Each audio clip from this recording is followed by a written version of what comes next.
Hi guys, বরাবর আপনাদের সামনে আরেকটা ভিডিও নিয়ে আসলাম।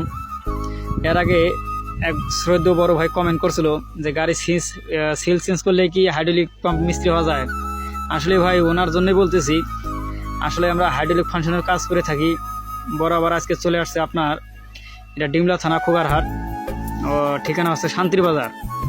এখানে আসে একটা সমুদ্র গাড়ি পাম্পের সমস্যা। তা ভাই সাহেব, পাম্পের কি সমস্যা হয়েছে? পাম্পের ব্যারেল খাওয়া, পিস্টনের সমস্যা, পিস্টন গজে, দোলনা অ্যাঙ্গেলিং কম হয়।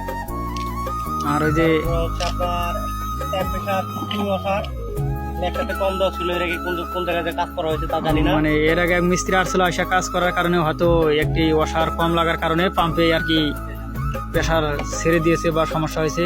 এই যে এটা ওয়াশার, যে কোনো জায়গা থেকে বা যে জায়গা থেকে মিস্ত্রি আনেন, অভিজ্ঞ মিস্ত্রি ছাড়া আপনারা কাজ কাম করবেন না। অবশ্যই পাম্প লাগার সাথে সাথে চেক দিয়ে নেবেন। যে অনেক সময় অনেক মিস্ত্রি থাকে হয়তো ব্রেন্ডে খেলায় না বা আউটসাইডের থেকে পড়ে থাকে, মানে দেখা গেলো যে জিনিসটা নাই, ওরা আর কি কোনো রকম লাগিয়ে দিয়ে ওরা এখান থেকে বিদায় নিলে ওরা বাঁচে, কিন্তু আসলে তা না। এই যে আমাদের এই মিস্ত্রি ভাই কি বলে একটু শোনেন ভাই। আসলে ওয়াশারটা কম থাকলে কি কোনো সমস্যা মনে করতেছেন? অবশ্যই। কি সমস্যা? তার কারণে প্রেসার কম দেবে, এক সাইডে প্রেসার বেশি দেবে, এক সাইডে প্রেসার কম দিবে। আচ্ছা, ওই কারণে হচ্ছে আপনার টেম্পারেচার স্প্রিং কমের কারণে পিস্টন কম খেলবে। আচ্ছা। কম ফেলার কারণে আপনার প্রেসারটা ফুল পাবে না।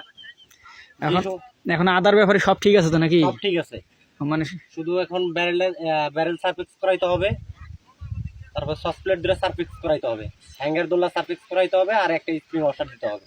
ইনশাআল্লাহ মোটামুটি ক্লিয়ার হয়ে যাবে। তাহলে ভাই সাহেব, আপনার বাসা কোথায়? আমার বাসা হচ্ছে দোয়ানি। দোয়ানি মানে অর্থাৎ লালমনি জেলা, হাতিবান্ধা থানা, দোয়ানি চেকপোস্ট। তার বাসা, নাম হচ্ছে মোহাম্মদ ফেরদৌস। হাইড্রোলিক ফাংশন থেকে শুরু করে হাইড্রোলিক ফাংশন থেকে যা আছে all everything A to Z সব কাজে জানি ইনশাল্লাহ যোগাযোগ রাখিবেন।